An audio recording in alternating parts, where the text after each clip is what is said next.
My name is Nora. I am 32 years old, and this is my story. It is a story about a broken heart, a lot of hard work, and a success that nobody expected. Especially not the boy who left me. He left me because I was poor. He married a rich woman. 10 years later, I own the company where he works. I grew up in a very small town, the kind of town where everyone knows your name. My family did not have much money.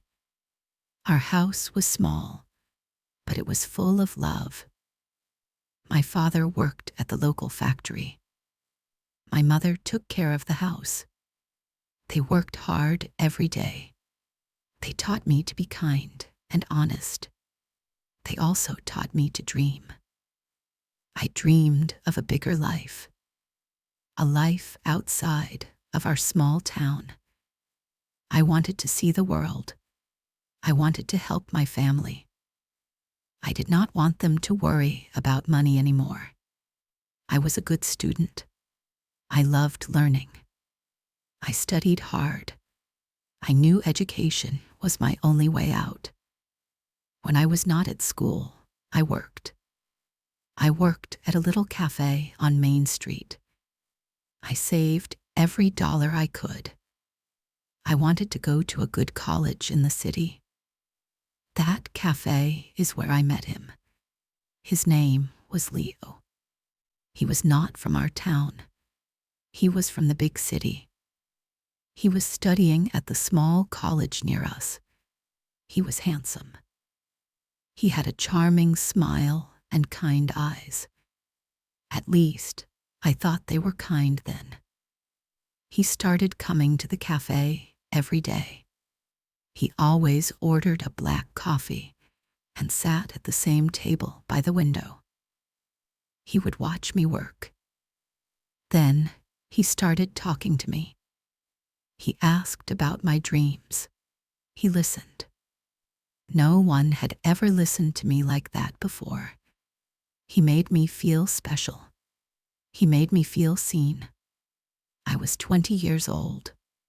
I fell in love with him very quickly. I fell in love with him completely. We were together for 2 years. Those 2 years felt like a dream. He was my first love, my only love. We would take long walks in the countryside. He would hold my hand. He told me I was beautiful. He told me I was smart. He talked about our future, a house in the city, children, a life together. He promised me forever. And I, the poor girl from the small town, I believed every word. My heart was full. Leo was my world. But there was a problem. A big problem. His family. They were rich, very rich. They lived in the city in a huge house. Leo took me to meet them once. It was a disaster. His mother looked at my simple dress. She looked at my cheap shoes. She did not say anything mean directly, but her eyes were cold. She asked me what my father did. I told her he worked in a factory. I saw a small, unkind smile on her face. I knew in that moment. They did not approve of me. I was not good enough for their son. After that visit, things started to change. Leo told me his parents were difficult. He said they wanted him to marry someone from their world, someone with money. "Don't worry, Nora," he said. "I love you. Love is stronger than money. We just need to be patient. We will win." I was scared, but I trusted him. I loved him. I held on to his promises. Then one day he was gone, just like that. He stopped calling me. He did not answer my texts. I went to his small apartment near the college. It was empty. All his things were gone. I felt a cold fear in my stomach. I called his phone again and again. No answer.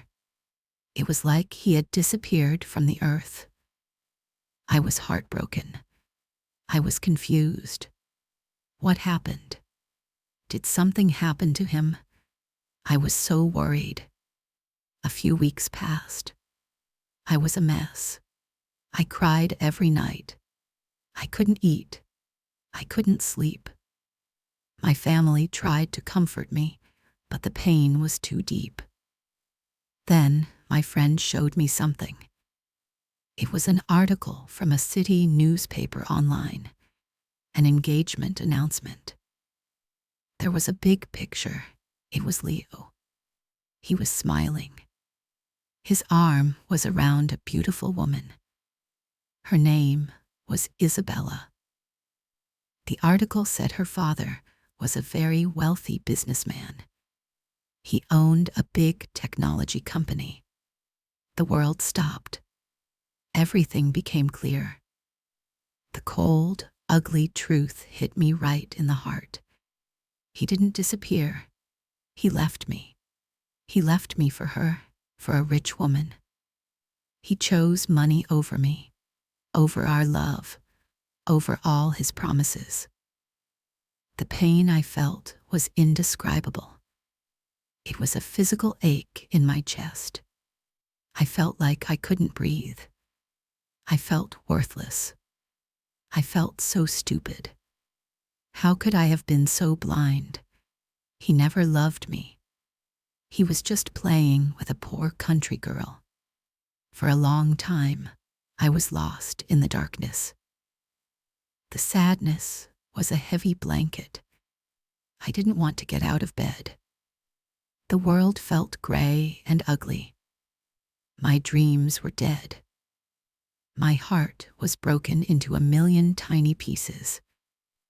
But one morning, I woke up and something was different. I looked at my reflection in the mirror. I saw my red, swollen eyes. I saw the sad girl staring back at me. And I felt a new feeling. It was not sadness. It was anger. A hot, burning anger. How dare he? How dare he make me feel this way? How dare he throw me away like I was nothing? That anger was a spark. And that spark started a fire inside me. I made a promise to myself that day. Staring at my own sad face in the mirror, I would not let him destroy me. I would not be the sad, poor girl for the rest of my life. I would stand up. I would work harder than ever. I would become successful. One day, he would see me, and he would regret leaving me. It started as a thought of revenge, but it quickly became something more. It became a mission to save myself, to build a life so good, so strong, that no one could ever break me again. The first step was the hardest. I had to leave my home. I packed my small bag. I used the money I had saved from the cafe, the money I had saved for college, for a future with him. Now, it was for a future for myself. I said goodbye to my worried parents. I promised them I would be okay. I took a bus to the city, the same city where he lived his rich, happy life. The city was terrifying. It was huge, loud.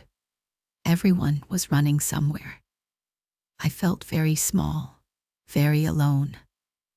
I found a tiny room to rent in a cheap part of town. It was not much bigger than a closet, but it was mine. My first taste of independence. I needed a job. I found one in a factory, making clothes. The work was difficult, 12 hours a day. My hands hurt. My back ached. The pay was very low. I would come home to my tiny room every night, exhausted. I would eat a simple meal of bread and cheese.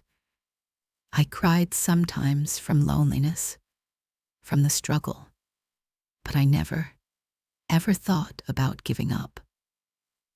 I remembered Leo's smiling face in that newspaper, and the fire inside me would burn brighter. I knew the factory job was not my future. It was just a step. In the evenings, when my body screamed for sleep, I studied. I bought cheap, used books. I went to the public library and used their computers. I took free online courses. I learned about business, about marketing, about finance. I was like a sponge, soaking up all the information I could find. Sleep was a luxury. Friends were a distraction. My goal was everything. After a year of working and studying, I had an idea. It was a small idea. At the factory, I noticed the workers had poor lunch options, just an expensive, unhealthy canteen. I remembered my mother's cooking. Simple, delicious, and cheap. I started waking up even earlier. At 4 in the morning, I would cook simple, healthy meals in my tiny kitchen. I packed them in small boxes. I took them to the factory and sold them during the lunch break. At first, only a few people bought my food. They were suspicious, but the food was good. It was cheap. Soon, more and more people started buying my lunches. Nora's lunches became popular. I was making a small profit. It was the first money I ever earned for myself, from my own idea. It was an amazing feeling. I was not just a worker. I was a business owner. A very, very small business owner. But it was a start. I saved every single penny I made. After another year, I had saved enough money to take a big risk. I quit the factory job. I used all my savings to start a small company, a cleaning service. I called it Sparkle Clean. It was a huge risk. I could lose everything. In the beginning, I was the only employee. I printed flyers and put them in mailboxes. I went door to door to small offices. I cleaned toilets. I scrubbed floors. I washed windows. I worked harder than I ever had in my life. I was often tired and lonely, but I was my own boss, and my business was growing. My first client was a small law firm. I cleaned their office every night. I did a perfect job. They were so happy. They recommended me to another office, and that office recommended me to another. Soon, I had too much work for one person. I hired my first employee, a woman named Maria. She was a single mother, a hard worker. I paid her a good wage. I treated her with respect. I remembered how it felt to be a factory worker. I wanted my company to be different. Over the next 5 years, Sparkle Clean grew into a successful company. We had over 50 employees. We cleaned some of the biggest office buildings in the city. I was not cleaning toilets anymore. I was a CEO. I had a small office. I had a nice, but simple, apartment. I was finally financially secure. I even sent money home to my parents every month. They were so proud of me, but I was not finished. The world was changing. Technology was the future. I saw an opportunity, an idea for a new business, an app that could connect all kinds of local services, cleaners, plumbers, electricians, gardeners, with customers instantly. A simple, easy-to-use platform. I became obsessed with this idea. I spent nights and weekends creating a business plan. Everyone told me I was crazy. "Nora, you have a successful company. Why risk it?" my business advisor said. "The tech world is difficult. You will lose everything." But I had a feeling, a strong feeling in my gut. This was it. This was the big one. I made the scariest decision of my life. I sold Sparkle Clean. I took all the money and I invested it in my new tech company. I called it Connect You. I found a brilliant young programmer named Ben to be my partner. He believed in my vision. The two of us started in a tiny rented garage. Just like the famous stories, it was not romantic. It was cold and damp. We worked 18 hours a day. We lived on cheap noodles and coffee. The first year was brutal. We ran out of money. We were close to failure so many times. I had to convince investors to believe in a poor girl from a small town. It was hard. Many of them looked at me like Leo's mother had, like I didn't belong. But I didn't give up. I was passionate. I was prepared. I knew my business better than anyone. Finally, one investor said yes, then another. We launched the Connect You app. It started slow, but then it exploded. People loved it. It was simple. It was useful. It grew faster than we could have imagined. Our small company grew into a big one. We moved out of the garage and into a beautiful, modern office. We hired hundreds of employees. In 10 years, I had gone from a heartbroken, poor girl to the CEO of a billion-dollar company. The newspapers wrote articles about me now, but they weren't about my engagement. They were about my success. They called me a self-made billionaire. I never forgot Leo. How could I? The memory of his betrayal was the fuel that had started my engine. But over the years, the sharp pain faded. It became a dull scar, a reminder of a lesson learned. I was so busy building my life, I didn't have time to think about him. I was happy, genuinely happy. My work gave me purpose. I had good friends. I was strong. I was free. I didn't need revenge anymore. I had something better. I had self-respect. Then one day, it happened. My company, Connect You, was growing so fast. We decided to acquire a smaller, older tech company. It was a good business move. It would help us enter a new market. During the final stages of the deal, I was reviewing the documents. I looked at the list of the senior management of the company we were buying. And there it was, the name, Leo. He was the director of sales. The company we were buying belonged to his father-in-law, Isabella's father. The company where he worked was about to be my company.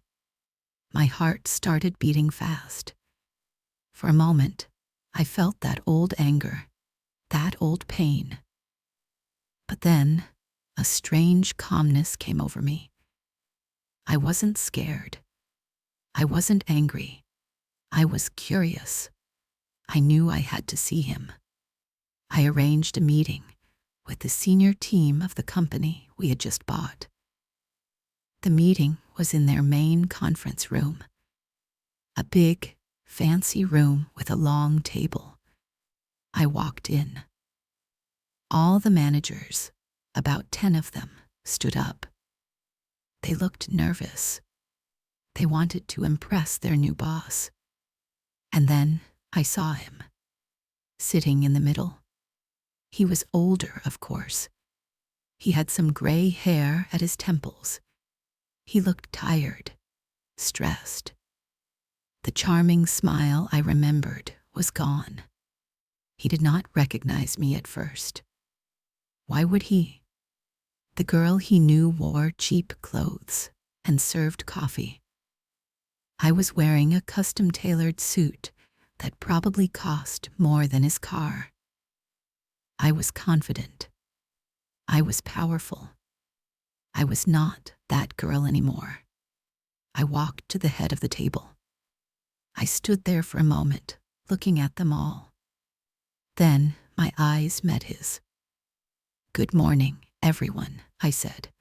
My voice was calm and strong. "For those who don't know me, my name is Nora. I am the founder and CEO of ConnectU, and I am your new boss." I said my name clearly. I looked right at Leo. I saw the exact moment he understood. His face turned pale, as white as a sheet of paper. His eyes went wide. His mouth opened slightly. He looked like he had seen a ghost. His world, in that single second, had turned completely upside down. The meeting went on for an hour. I talked about my vision for the company, the changes we were going to make. Leo said nothing. He just sat there, frozen. He stared at the table. He could not look at me. When the meeting was over, I said, "Thank you, everyone. Mr. Leo, could you please stay for a moment?" The other managers left the room. Soon, it was just the two of us, alone in that big, silent room. After all these years, he finally looked up at me. His eyes were full of shock, confusion, fear. "Nora," he whispered. His voice was shaky. Is it really you?" "Yes, Leo. It's me," I said calmly. He stood up. He looked lost. He started talking fast, apologizing, making excuses. "Nora, I am so sorry. I was young. I was stupid. I made a terrible mistake." He told me his life was not what it seemed. He said he was never happy. He married Isabella for her money, for her family's status. But there was no love. She didn't respect him. Her father, his boss, always treated him like he was nothing. He was trapped, living in a beautiful, expensive cage. I just listened. I didn't interrupt. And as I listened to his sad story, I realized something. I didn't feel any anger. I didn't feel any hate. The burning fire for revenge was completely gone. All I felt was a little bit of pity for him. He had made his choice 10 years ago, and he was living with it every day. He looked at me, his eyes pleading. "Did you do all this for revenge?" he asked. "Did you build this huge company just to show me?" I looked at him, at the man who had broken my heart and changed my life. And I smiled, a real, genuine smile. I'm not going to lie, Leo, I said. At first, you were my motivation. The pain you caused me, it lit a fire. I wanted to prove you wrong. I wanted to show you what you had lost. I paused, and then I continued. But this, I said, gesturing around the room, at the company that was now mine. This is not about you anymore. It hasn't been about you for a very long time. I did this for me. I did this for that poor, heartbroken girl who thought she was worthless. I did this to prove to myself that I was smart and strong and capable of anything. My success is not my revenge, Leo. My happiness is. He stared at me, speechless. I think he finally understood. I told him he could keep his job for now. As long as he worked hard and performed well, his future was in his own hands. I didn't need to fire him. I was above that. I turned and walked out of that conference room. I felt like a huge weight had been lifted from my shoulders. A weight I didn't even know I was still carrying. The story was finally over. The circle was closed. He didn't break me. He didn't destroy me. In a strange, painful way, he helped create me. So if you are listening to my story and you have a broken heart, if someone has made you feel small or worthless or not good enough, please listen to me. It is okay to be sad. It is okay to be angry. Let yourself feel it, but do not stay in that darkness. Use that pain. Turn it into fuel. Let it be the fire that drives you. Build a life so beautiful and so strong that you become your own hero. Your value is not decided by who leaves you. It is decided by you. Prove your worth to yourself. That is the only approval you ever need.